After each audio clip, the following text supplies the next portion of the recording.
If you think the only way to lower blood sugar is to cut out every carb you love, I want to stop you right there, because that idea has discouraged a lot of people who could have improved much faster with a smarter approach.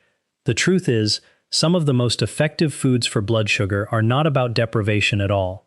They are about changing the way your body handles glucose, changing how quickly sugar enters the bloodstream, and helping your cells respond to insulin the way they are supposed to. In other words, the goal is not just to eat less, the goal is to help your metabolism work better. And when you do that, blood sugar can start improving surprisingly fast. I'm Dr. David Lin, and in this video I'm going to walk you through some of the best foods to lower blood sugar quickly and naturally, while also explaining why they work. Not hype, not fads, not random internet tips. I'm talking about foods that make sense biologically and that line up with what we understand about insulin resistance, digestion, inflammation, and glucose control. And before we jump in, if you like videos that explain what is actually happening inside your body in plain English, subscribe, give this video a like, and leave a comment with your fasting blood sugar this week. I read those comments, and they help me know what this audience is dealing with in real life. Now let's start with the part most people never get clearly explained. High blood sugar usually does not begin with sugar alone. It begins with the way your body is responding to insulin. Insulin is the hormone that helps move glucose out of your bloodstream and into your cells where it can be used for energy. When your cells respond well, blood sugar stays in a healthy range. But when your cells start ignoring insulin, glucose begins to build up in the bloodstream.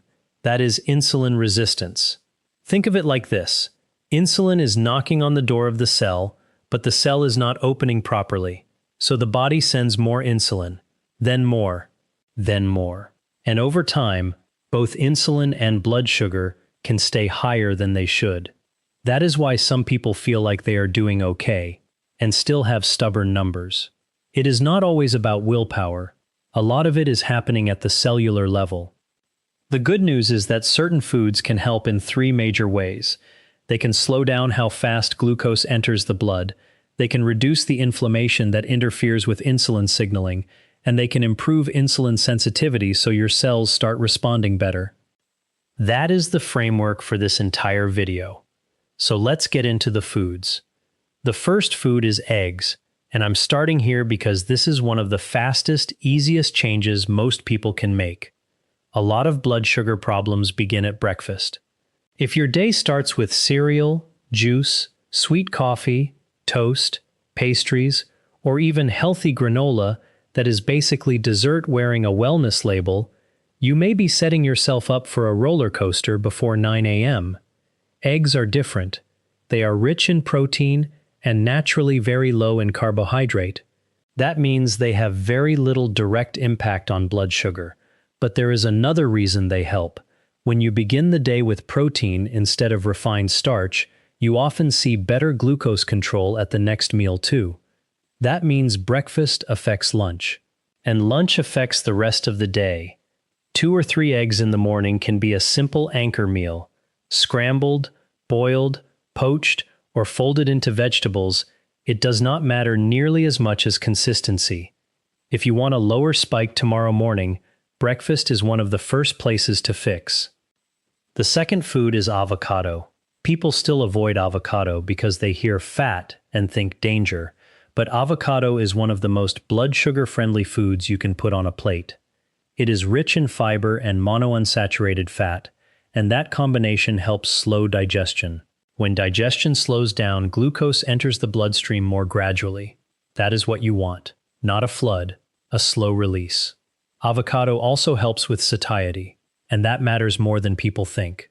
If your meal keeps you full, you are less likely to go hunting for something sweet an hour later when energy drops and cravings hit. Half an avocado alongside eggs, on whole grain toast, in a salad or next to a rice-based meal can soften the blood sugar response of that meal. You do not need to fear the calories if the food is helping you stay stable and eat less impulsively later. The third food is lentils, and this is where I want to make an important point. Not all carbohydrates behave the same way. Lentils are technically a carbohydrate, yes, but they come packaged with fiber, resistant starch, and plant protein.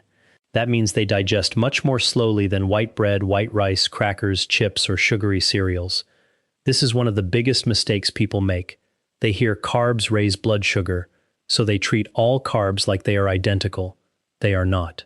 Lentils act very differently from ultra-processed starches. A half cup to 1 cup of cooked lentils can be a powerful swap for faster digesting carbohydrates. Add them to soup, stew, a grain bowl, or a salad. They are inexpensive, filling, and metabolically much gentler than many of the carb foods people eat every day without thinking twice. The fourth food is chia seeds. These tiny seeds do something remarkable when they come into contact with liquid. They form a gel, and that gel can help slow digestion and slow the absorption of carbohydrates from a meal. That matters because rapid absorption is exactly what produces those sharp spikes that leave people feeling tired, hungry, shaky, or foggy a little while later. Chia seeds also bring fiber and plant omega-3 fats to the table, which may support a healthier inflammatory balance in the body. Since chronic inflammation is closely tied to insulin resistance, that is not a small thing. 1 or 2 tablespoons stirred into unsweetened yogurt, oatmeal, or a smoothie is an easy way to use them. You can even let them sit in water or almond milk first, so they thicken before you eat them. The fifth food is cinnamon, but there is a small detail here that matters. Cinnamon is not magic, and it is not a replacement for the fundamentals, but it can be a helpful support food in the right context. It appears to help with blood sugar handling in part because certain plant compounds in cinnamon may support insulin sensitivity and glucose metabolism. The simplest way to use it is to pair it with a meal that contains carbohydrates. A little cinnamon in oatmeal, plain yogurt, coffee, or a smoothie is an easy place to start. The key is not to think of cinnamon as a miracle powder. Think of it as a small lever. Small levers matter when you use them consistently in a system that is otherwise moving in the right direction. The sixth food is apple cider vinegar. This is one of the few foods people sometimes notice on a glucose meter almost immediately. Vinegar contains acetic acid, and that appears to help slow stomach emptying and reduce the blood sugar rise after carbohydrate-rich meals in some people. That is why timing matters. If you are going to use it, using a small amount before a meal that actually contains carbohydrates makes far more sense than taking it randomly. A common way to do this is 1 tablespoon diluted in a full glass of water before a larger meal. Always dilute it.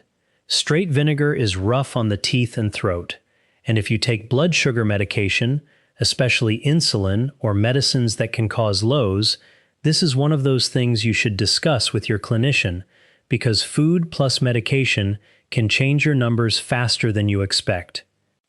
The seventh food is walnuts. Walnuts are helpful because they combine healthy fats, fiber, and a bit of protein in a way that can reduce the blood sugar impact of a snack or meal. They are also much better than the processed snack foods people often reach for when energy crashes in the afternoon. When someone swaps cookies, crackers, or chips for a handful of walnuts, they are not just removing a problem. They are replacing it with something that is far less likely to send glucose soaring. A small handful is enough. You do not need half the container. Keep them plain if you can. Sugar-coated nuts do not count as a blood sugar strategy. The eighth food is fatty fish, especially salmon, sardines, mackerel, and herring. This one is less about slowing the carbs in a meal and more about the deeper metabolic terrain underneath insulin resistance. Chronic inflammation can interfere with insulin signaling, and omega-3 fats from fatty fish may help support a healthier inflammatory response. That matters because insulin resistance is not just a sugar issue, it is a whole-body communication issue. The healthier the cell membrane and the healthier the signaling environment, the better your body can respond. 2 servings a week is a realistic target for many people. If fresh fish feels too expensive, canned sardines or canned salmon are practical options and often wildly underrated. The ninth food is Greek yogurt, ideally plain and unsweetened. This is one of my favorite swaps because it can move someone from a high-sugar breakfast or snack into a much more balanced one without making them feel deprived. Plain Greek yogurt is higher in protein than regular yogurt, and that protein helps slow digestion and improve fullness. The problem is not yogurt itself. The problem is that many yogurts in stores are really desserts. They are loaded with added sugar, fruit syrup, or candy-like mix-ins, and then people wonder why their healthy snack spiked them. Plain Greek yogurt with chia seeds, a sprinkle of cinnamon, and a few berries is a very different food from a sweetened fruit on the bottom cup. And that brings me to the 10th food, berries. If you are afraid of fruit because of blood sugar, berries are often one of the gentlest places to start.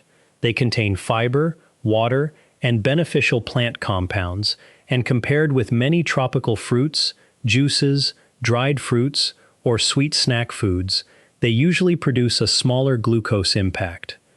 The reason I like berries is that they let people satisfy the desire for something sweet without turning that sweet craving into a glucose disaster.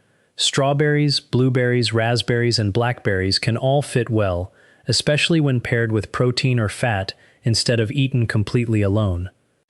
Now, I want you to notice something. None of the foods I just mentioned work because they are exotic miracles. They work because they change physiology in predictable ways. They slow digestion. They lower the glycemic load of a meal. They improve fullness. They reduce the odds of rebound hunger, and some of them may help support better insulin sensitivity over time. That is what makes them useful. And now let me tell you about the mistake that stops a lot of people from seeing results. They hear a list like this, get excited, and then they keep eating exactly the same way while adding these foods on top of everything else.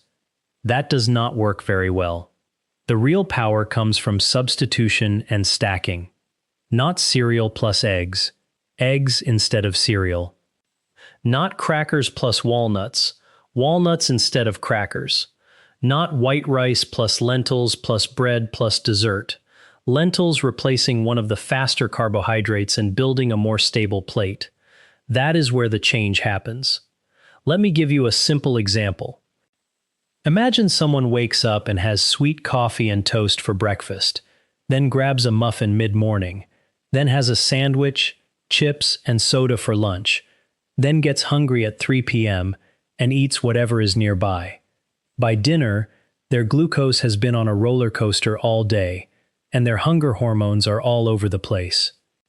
Now compare that with this: eggs and avocado in the morning, Greek yogurt with chia, or a handful of walnuts later if needed, lentils or beans at lunch, a vinegar-based salad before dinner, and salmon with vegetables and a sensible carb at night.